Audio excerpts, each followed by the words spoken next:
Hey guys, welcome back to the channel. You just seen it. We pulled the truck out. I'm gonna throw you on the spot real quick. You kind of named it because you texted me the other day. Well, I got a friend back home named it White Lightning. White Lightning. Like good moonshine. It's kind of fitting being the truck came out of Tennessee and the White Lightning name. I like it. So it's definitely cool. But anyway, Jason's down. He's picking the truck up. And, we kind of were talking. We never took the truck down the road for anybody to see it. And if you didn't see the previous videos, go check them out. The last couple ones we posted up was the whole truck and all the details of it. But this video, me and Jason are going to go drive it down the road and talk a little bit about like what you guys are doing. And hopefully, like while we're driving the truck, you'll talk about how much you love it. Absolutely. That's the point of it, right? That's the whole point. So real quick, we're going to jump in this thing and go down the road. All right. So we're going down the road here. The parking lot so far. How long has it been since you've driven a Cummins? Because your other truck you drive's a Cat, isn't it? It's a Cat. It's probably been 5 years, 5-6 years. So it'll be a little bit different. It's a lot different. It's not even a little bit. It's a lot. Your other truck's 310, isn't it? Yep. Wheelbase? 310 with 72 bunk. Yep. So pretty much the same deal. Yep.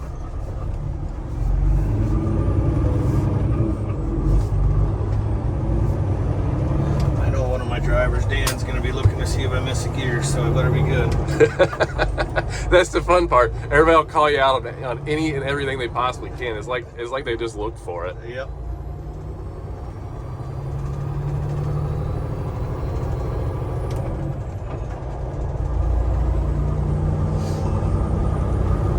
What did you think about the headliner?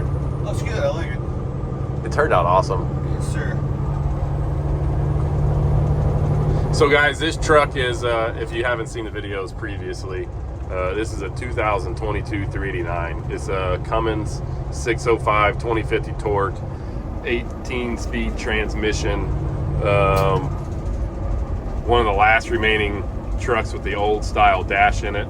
And 310 wheelbase, disc brakes all the way around. It's got a 5.5-inch drop axle in the front. We did an air dump kit, low air leaf suspension on the rear, 78-inch sleeper, and I mean that's like the main pieces of the puzzle, isn't it? That's pretty much it, yeah. So you guys, you run a bunch of. How many trucks do you guys run now? I believe this one's number 17. Okay. And you guys are primarily. What are you guys primarily hauling? We have a couple of reefers, but majority of it's flatbed kind of stogas. Okay. And you, like, what do you guys just load anything, or? Yeah, pretty much anything that, we have a pretty good group of customers back home, so it's, most of it's pretty consistent, the same product. Yep, okay. Reefers are a little more, guys bounce around a little bit more. Yep. But, pretty much run everything from Denver to the southeast. We try to stay out of the northeast, but there's a few guys that go there. So if you say you try to stay out of the northeast, is there like, is it just weather? Honestly, it's just people and traffic. Just yeah. That's what it comes down to. It's just it's a lot harder to run through there. If you got a bunch of traffic, you're not making the miles, right? And you're spending more time kind of going slow, not getting where you want to go. Right. You can't make a lot of money that way. And I mean, as far as the truck parking, there's limited truck parking, and it's just a mess. Yeah. So we try to stay away from the northeast.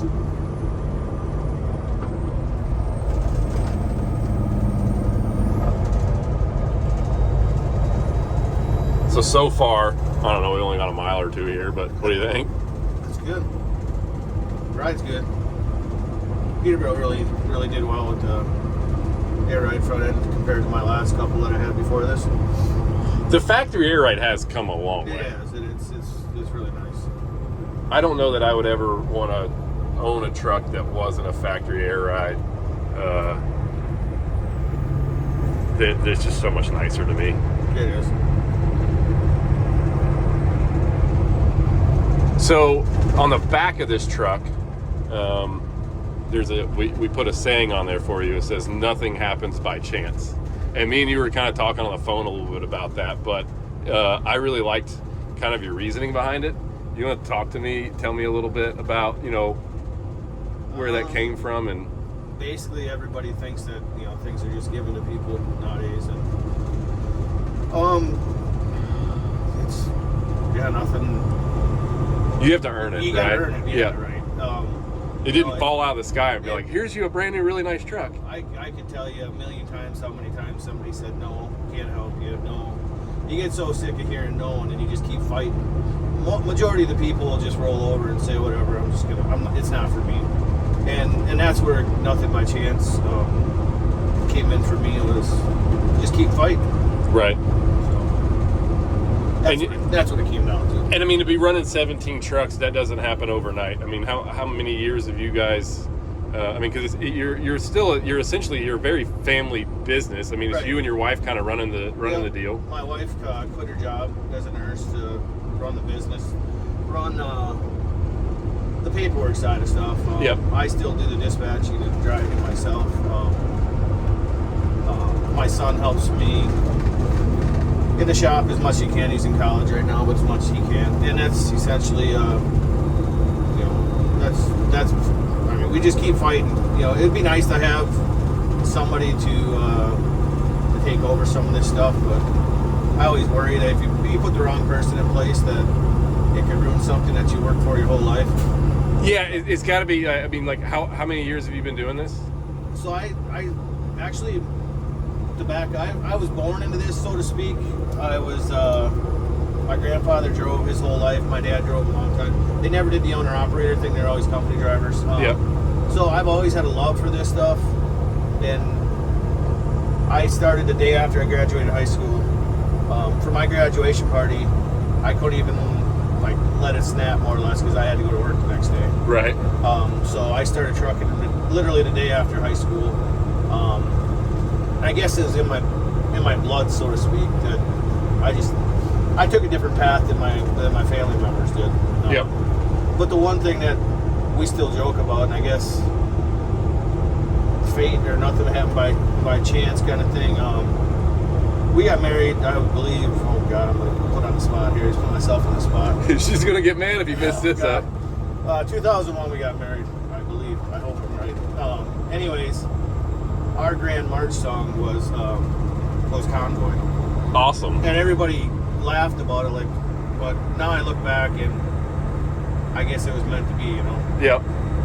Yeah, I mean, if it's something you love, and you love the industry, you love the truck driving side and all that stuff, and it's if you're passionate about it, very good, right? You're gonna succeed. Yep. But you've also, I guess, with anything, if you're starting a business, in any business, you got to be passionate about it, and you got to be willing to put in the hours. I know for a lot of people, will be like, you always hear some people be like, "Oh, it must be nice," but is it? Do you like working 20-hour days? It's a lot of work. There's a lot of passion behind it, and you got to be willing to put in the time. Yeah, my phone rings 24/7. I mean, I go on a hunting trip. First hunting trip last 2 weeks ago. First hunting trip we ever went on. It was a complete disaster. My phone blew up all the time. I mean, so when people say it must be nice, they don't have a clue. Honestly, they don't have a clue what it takes to do this. And then not just this business, any business in that matter. Yep. There's no days off. I mean, you try to take off, but there's no days off. You get in what you get out what you put in. Exactly. Yep. And so, if you guys follow the channel too, there's a really cool orange truck that we built. What was that? Y'all picked that one up. That was probably, about 3-4 months ago? I think so, yeah. That was my nephew Jesse bought that one. That was the one he called Reese's. Yeah. I believe, yeah. So Reese's Pieces, because it had a hot fudge frame, and it was kind of a dark burnt orange color. And a super cool truck, really nice. You can actually dig through there and find that in our videos too. That's another one of their rides. And I think all of your rides, well, all the ones that I've seen so far, they're all really nice. I would say, yeah, I mean, basically the people that we've hired over the years, they all share the same passion, I guess, and that's where it connected us. But yep. They all have nice rides. Some have their own trailers, others I buy trailers for, and I like nice equipment. I like the guys being happy, but that's one of the things that we expect guys to take care of it as best as possible. Do you think having the nice equipment side of things? So when you pull up for a customer and you're gonna grab their load and take it where it's going, part of the, I'm trying to think how to word it, but I guess part of the business, it's first impressions are everything, and so when a truck like what you guys run shows up to get loaded, you feel like that is a part of what helps also grow your business. I mean, I think that for me, if I'm a shipper, that nicer truck's going to get there. I'm going to feel more confident it's going to go and do what it's supposed to do. This thing is fogging up like crazy. I do believe that the shipper does like seeing the nice equipment, and that's my personal opinion. But the first and foremost is, if you send the wrong driver in there with the wrong attitude means everything. So yep. I believe a shipper not necessarily to look at the equipment. They don't obviously want to throw a high dollar load on an old raggedy trailer that for our matter, flatbeds, they could get wet. Yep. And so they do look at that, but so I will say a little bit of that, but I think majority of it is the attitude of the driver or the owner, so to speak. Yep. Because there's a lot of guys that have older equipment that take care of it, take pride in it, so not necessarily having a brand new truck and brand new trailer is that going to be there's a lot of people in this business that think because I got a brand new truck and trailer that I'm better than you. Right. And it's not that way. It's really not. There's a lot of people that are very arrogant that way, but at the end of the day, for the customer, it's about the service. It's the service and the relationship, more or less. Yep. And that's what it comes down to. And that's very true also. I mean, you could have the coolest thing in the world and be a jerk and be like, golly, I don't want him to come back. Right, exactly. I mean, at the same time, like everybody, the guy we just passed just now, any truck, you're still doing the same thing everybody else is. Yep. You just have to do it better, yep. and be someone that they want to work with again. Absolutely, 100%. And we do have a good relationship with a lot of people, so that's, a lot of my loads actually, I book come through a text. Okay. I don't even deal with a lot of phone. Some of the brokers that I deal with on the road, we have to, but all of our normal customers, I mean, it's basically a text. Nice. Hey, can you pick this up? Hey, can you do that? You've made a relationship over the years, absolutely. and that's what's made you all successful. Yep. They can count on you. They know what's going on. Right. I mean, on holidays, we're sending each other, Merry Christmas, Happy New Year, back and forth. So that's where the relationship comes, and then the loyalty, that's the relationship builds the loyalty, and everybody's loyal. I'm loyal to them, they're loyal to me, and that's how the world, makes a happy place, I guess. Yep. Makes total sense. Yep. So, did it tell you how cold it is? Was it 30? It's 30. 30. It's warm out. It's well, for you it's warm. It's not for us. It was minus 10 yesterday when we left. Oh Lord. Yeah, you can keep the minus 10 stuff. It was. I think this morning when I got up and headed to the shop, it was like 19, which is. I mean, that's very much winter for us in Tennessee. And I know all the time I kind of joke with any of my friends that are up around y'all's way, and they're always laughing at me about the weather here. But I don't know how you guys, that's just so cold. It'd take a while to get used to it. When it gets cold, it just gets cold. I mean, 10 below to 20 below, I don't know, it's just cold. Right. You get used to it. You have to prepare the trucks, obviously, for it. And that's where a lot of guys didn't experience. They say they run to Florida, and then they fuel up in Florida, and then they get back up north, and that's why you see trucks gelled up on the side of the road. Their fuel's different. The fuel's mixed different down south because they don't have to. Right. They don't have the temperature changes. Right. So that's the biggest thing. I mean, I actually read an article this morning about Minneapolis. They were saying don't go there. It's cold. Blah blah blah. We live there. We don't live in Minneapolis, but that temperature is what we live in all the time, all winter long. Yep. And you just get used to it. So you can always tell a northern boy when they come down south and it's 50 degrees and they're sweating. Because we're used to the cold. Yep. All right, so we're pulling up real quick over here. We're gonna get some fuel, and what do you think? Are you gonna fill this thing up, or you got a long way to go? I think you're good. got 700 miles to go to get home. 750. Okay. We'll top her off and call her good.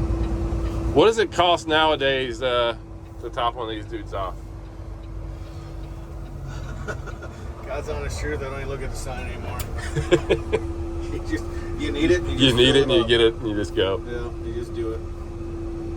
Well, anyhow, we're gonna pull up here. We're gonna fill this thing up, and then I guess you can drop me back off at the shop, and then head out. 700 miles. Probably don't want to waste too much time, right? Yeah, I gotta go work tomorrow, so I should probably get home. Nice.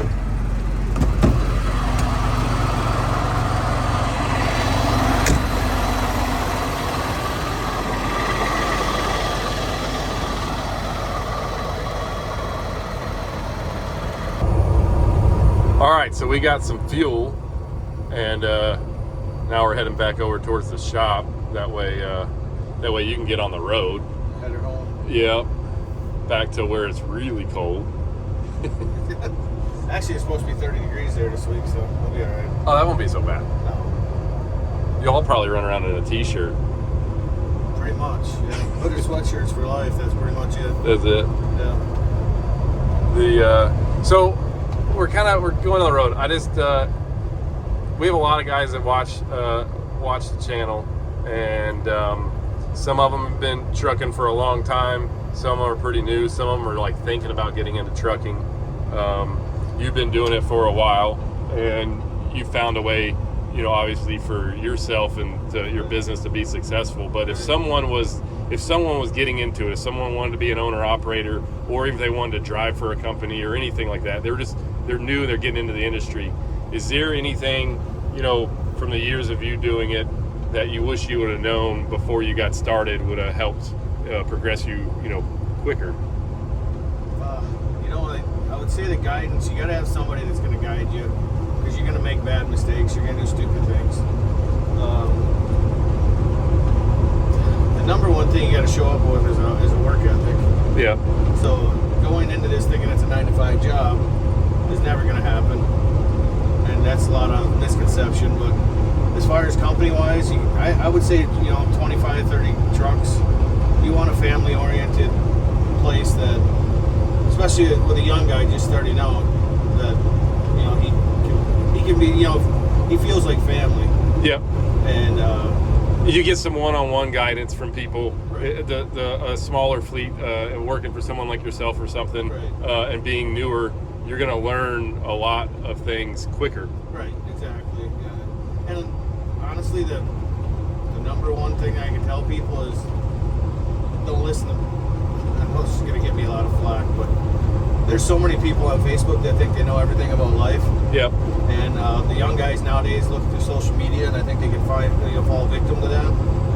It's sometimes it's school of hard knocks. You're going to make mistakes, and so instead of looking at Facebook for every little problem, or find a good company that has a good reputation. I mean, it's easy to go talk to the driver. If the driver's been there 10, 15 years and he's happy, then obviously it's a good place to work. Yep. If there's a trucking company that's constantly got trucks parked out front looking for drivers wanted, whatever, owner operators wanted, obviously if people are begging for you to come there, that would be my first red flag. Why are they begging me to come here? Right. But I should, like for myself, I've never had a job opening posted anywhere. It's all word of mouth. Once you get a good reputation, people will follow. So it sounds like if you're going to go in, and you're going to drive for a company, look for the right company that's gonna fit what you're wanting to do. Right. Just don't jump into it, and do some research on it. I mean, a lot of these bigger companies, I know guys that drive and they just think it's the way it is. They come home, they say, well, I'm home every weekend. We come home for a 34-hour restart, and then you're back on the road. Yeah. For what we found for our success is there's two things. There's probably a bunch of things, but for us, we're basically an owner-operator company. We have 4 trucks of our own that we lease to people. They're doing a lease to own, and the rest of ours are owner-operators. But the number one thing people in this industry want is they want to make money. Right. The number 2 thing is family. They want to be home. You know, so you got to be able to find a company that's going to balance your home time and your money. Yep. And then the third thing is you got to work for somebody that treats you well. If they treat you like crap, then you're not going to go the extra mile. Yep, that's very true. And there's a lot of people that, I guess the way to say it is, you want to be treated well. So that's the big. So they could be making good money and they could be home enough, but if you get treated like crap all the time, nobody wants to put up with that. No, I mean, I think if you're out on the road, and you're, especially you're driving nice equipment, obviously the company wants you to keep up with their stuff, but it's not always the answer. Just because it's a brand new truck or just because of anything else doesn't necessarily mean that's where you need to be. Right. Exactly. You need to find a company that cares. Right. And I guess if you've never done it before, a lot of times guys have got to start. They'll start with a larger company or someone that'll put them through school to do their training and everything else. And it's like any other trade, whether it's welding or pipe fitting or construction. You got to start on the bottom, and you got to work your way up. You got to learn things. Right. So someone getting into it, I'd say there's very little opportunity for a person that's never really done this before to jump in a truck like this right here and get a job as his first day. You're going to need a few years of experience, and you need to find a place to do that too. Right. Which, I totally agree with that. But I look at the bigger companies. You're a number. You're not a person. You're a number. Yep. So I understand you have to start somewhere, but there's always an avenue. That goes back to what I said before about how many times I was told no and told, well, maybe next year. Always. If you dig hard enough, you're going to find what you're looking for. If you really want to do it, you're Exactly. right. If you really want to do it, you'll find a way, and you'll find the place you want to do it. Be persistent about it. Right. I mean, I look at, obviously, a guy that you know very well that I look up to in Wisconsin is Bill Ruthwich. He runs a top-notch business. He's always got top-notch drivers. I mean, I guess I don't know what Bill runs for trucks anymore, how many, but he's up to. I should know. All people should know this, but he's around 30 something trucks. Right. Yeah. And I don't ever hear a bad word about him. Yep. So I mean, and if you went to somebody like Bill or even myself and said, hey, I really want to get into this, just simply walk up and make a call, stop in. Yeah. You don't necessarily have to go to a big company. But now as the new rules state in, I believe it was February 7th, they take effect where you have to go to a truck driving school. It's or the 15th maybe or something. Like there was something along those lines where they're doing the truck driving school thing now. Yeah.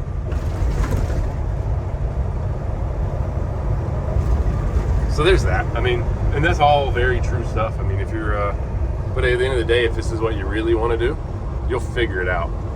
Yeah. You got to put your heart in it if it's what you want to do. Unfortunately, 90% of the people probably in this world nowadays just work for a paycheck. Yep. If they even work. So finding that small percentage of people that actually care about their job and take pride in it is pretty hard. What would you say what was your allure to being in this business? What do you like the most about the whole the truck driving gig here? It's just cool trucks, I guess. I've always loved having cool trucks. The one thing that I like about this business, and you're going to have all these Facebook haters or whatever, but you work a 40-hour-a-week job and you get yourself in a pinch. How many people do you know working a second job, trying to get a gas station, something. Mm-hmm. Truck drive, you can take an extra load. Maybe one week instead of being home on Friday, maybe you work the weekend to make up for it, make some extra money. Yeah. There's always opportunity in this business to make another dollar or more money, or and there's so much flexibility. That's what's awesome about it is, if hey, I want to go, like one of my guys he went to Florida. Well, I want to leave on Wednesday, get back on Wednesday, load up on Wednesday, and go up. Like he tried to put his vacation so he wasn't missing a bunch of work. Right. And you can't do that on a 9-to-5 job. I guess, obviously you have vacation days, but there's just so much flexibility in this business that's, if you're a night driver, you can drive at night. You want to drive during the day, you drive during the day. There's so much flexibility. But for me, it was ultimately just having the cool trucks. I I always love cool trucks. I know I catch a lot of hell about it back home. You don't need a truck like that to go to work. We don't need a lot of things, but that's America, and that's why I do what I do. Hey, if you can't drive something you love, you work hard enough to get it, right? So you should be able to. This makes it more fun. I mean, driving a nice truck like this definitely makes it more fun. One of my drivers, as a matter of fact, he when he came to me, he had a 579 Peterbilt, and his lifelong dream, I believe he's 47. Lifelong dream was to get a big hood Peterbilt, and he went and bought a 389 Pete. And the next day, he calls me, and he goes, I get it. And you got to know this guy. He's a funny guy. And I'm like, what do you mean you get it? I get it. Like, well, tell me what you get. The truck, man. Me walking out of the truck stop to my truck now. I get it. I understand why everybody wants these big hoods. It's like his life changed because he went from a 579 to a 389. It's more or less self-confidence. Like, I did this. This is something I wanted to do. Yeah, you're proud of it. Proud of it, exactly. And so that's the love of this, or the joy of this business is you can, like I said, you can have a Freightliner, you can have Volvo, you can have a Peterbilt, whatever you want, you can have. Just go get it. Yeah, there's a sense of pride. I mean, when you have a truck like this, there's a sense of pride going down the road. Everybody's checking it out, looking at it, and you're proud of yourself for working hard to obtain something like this too. Absolutely.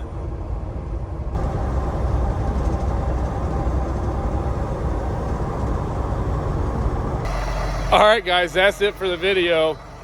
Jason's heading back to Wisconsin, and well, it's a super cool truck. Hopefully you guys got some good information, just I don't know, listening to our conversation and him talk about how he got into it and whatnot. It's always interesting. I enjoy talking to guys and kind of learning a little bit about how they got into it and why they like it and all that stuff. So hope you guys enjoyed the video. If you want to watch more of these videos, obviously, the bell button down here, and you got to like and subscribe and all that fun jazz. And also, semicasualshow.com. You can get cool hoodies and hats and stuff and stickers, and we got all that up there, so check that out. And otherwise, follow us on Instagram at semicasualshow, Facebook at semicasualshow, and TikTok at semicasualshow. And we'll see you next time.